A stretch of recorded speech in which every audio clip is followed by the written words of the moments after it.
झारखंड कांग्रेस में नया दौर, नई उम्मीद, बुजुर्गों का सम्मान और युवाओं का स्वाभिमान बनाए रखने की अहम चुनौती, समस्याओं से पार पाना और गुटबाजी को खत्म करना बड़ी परीक्षा। नमस्कार, आजाद सिपाही के खबर विशेष में आपका स्वागत है। मैं हूं राहुल सिंह। दिन शनिवार, समय दोपहर 1 बजे, स्थान रांची का बिरसा मुंडा एयरपोर्ट। हजारों की भीड़। यह भीड़ मात्र तमाशबीन नहीं थी, बल्कि झारखंड कांग्रेस के नए अध्याय की शुरुआत की गवाह बनने आई थी। भले ही 28 अगस्त को रांची के अन्य इलाकों में आम दिनों की तरह ही चहल पहल रही होगी, लेकिन रांची एयरपोर्ट का नजारा कुछ अलग ही था। एयरपोर्ट से 1 किलोमीटर पहले से ही गाड़ियों की कतार और उमड़ा जनसैलाब देखने वालों की रगों में उत्कंठा पैदा कर रहा था। इतिहास गवाह है कि जब जब जनसैलाब उमड़ा है, तब तब एक नए दौर की शुरुआत हुई है। इसी जनसैलाब के बढ़ते कदमों के साथ देश की सबसे पुरानी पार्टी कांग्रेस झारखंड में कदम ताल करते हुए नए दौर में प्रवेश कर रही थी। अपने नेताओं के स्वागत के लिए कांग्रेसी कार्यकर्ताओं की इतनी संख्या में जुटना झारखंड कांग्रेस के लिए अजूबा सा था, वह भी ऐसे समय में जब एक बड़े वर्ग को ऐसा लग रहा था कि पार्टी के भीतर सब कुछ ठीक ठाक नहीं है।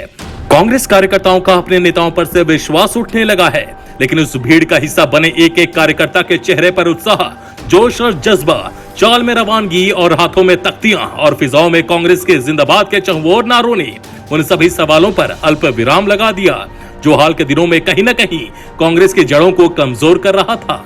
मौका था दिल्ली से लौट रहे अपने नवनियुक्त प्रदेश अध्यक्ष राजेश ठाकुर और कार्यकारी अध्यक्षों गीता कोड़ा, बंधु तिर्की, जलेश्वर महतो और शहजादा अनवर का स्वागत और अभिनंदन। क्या कार्यकर्ता, क्या नेता और क्या विधायक, सभी उस भीड़ के उत्साह में इस कदर समा गए थे मानो सभी एक समान हो। शायद यही लोकतंत्र की खूबसूरती है जो उस वक्त रांची एयरपोर्ट पर देखी जा सकती थी।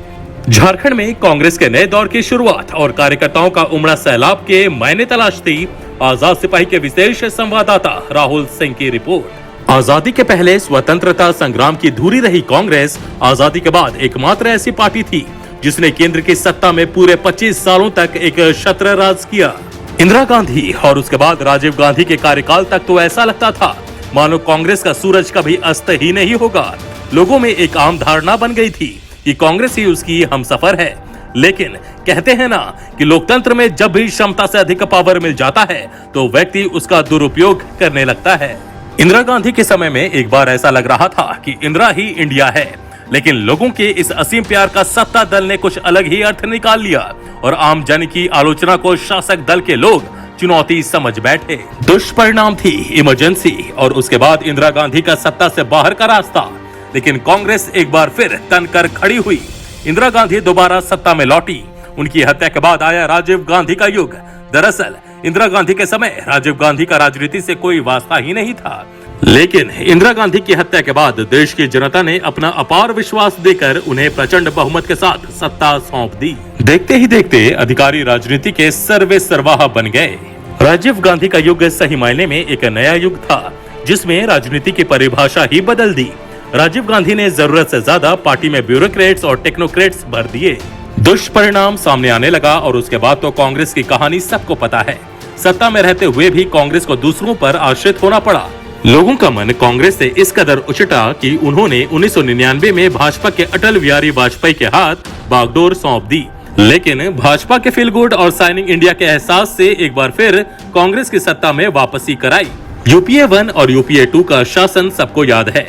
उस दौरान कांग्रेस ने एक बार फिर अपने समर्पित कार्यकर्ताओं को दरकिनार कर ब्यूरोक्रेट्स और टेक्नोक्रेट्स पर ज्यादा भरोसा किया और देखते ही देखते ये अधिकारी राजनीति के सर्वे सर्वाहा बन गए। जब लोकतांत्रिक व्यवस्था में कार्यकर्ताओं को दरकिनार किया जाने लगता है तो किसी भी पार्टी का हाशिए पर जाना तय है। कांग्रेस के साथ भी यही हुआ और देश की जनता ने प्रचंड बहुमत के साथ सत्ता नरेंद्र मोदी के हाथों में सौंप दी। इसके बाद तो कांग्रेस मानो राजनीतिक हाशिए पर चली गई। पार्टी की पकड़ थोड़ी थोड़ी कमजोर होती गई और वर्तमान में एक छत्र राज करने वाली पार्टी विपक्ष की भूमिका में आ गई। कई राज्यों में तो हालात यह हो गए कि कांग्रेस को क्षेत्रीय पार्टियों के साथ समझौता करना पड़ा और उनकी ही शर्तों पर गठबंधन करना पड़ा। झारखंड भी इससे अछूता नहीं रहा।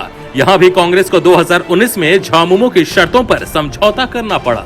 भाजपा के 5 साल के शासन से उब चुकी जनता ने झारखंड गठन के बाद पहली बार कांग्रेस की झोली में इतनी सीटें डाल दी।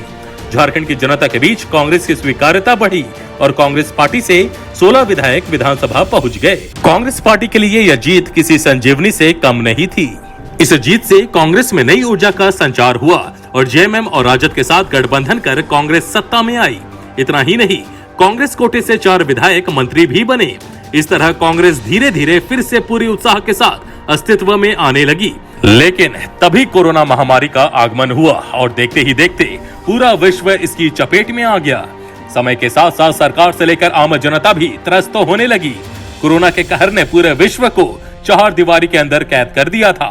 फिर धीरे धीरे कोरोना का कहर कम होते ही पहिए फिर से घूमने लगे। लेकिन क्या पता था कि झारखंड कांग्रेस की असली परीक्षा अब शुरू होगी। कोरोना के कारण पार्टी की रफ्तार में आई शिथिलता ने कहीं न कहीं पार्टी के नेताओं और कार्यकर्ताओं के बीच एक दूरी पैदा कर दी, जिसके कारण पार्टी में धीरे धीरे कार्यकर्ताओं और माननीयों के बीच मतभेद उत्पन्न होने लगा। धीरे धीरे यह मतभेद मनभेद में तब्दील होता गया। समय के साथ साथ पार्टी के कुछ युवा विधायक अपने को असहज और अपेक्षित महसूस करने लगे। दरअसल हुआ यह था कि कांग्रेस ने जिन 2 कद्दावर नेताओं के हाथ एक तरह से पार्टी की बागडोर सौंपी, उनका राजनीतिक वजन इतना भारी था कि युवा कार्यकर्ता उनसे संवाद करने में अपने को असहज पा रहे थे।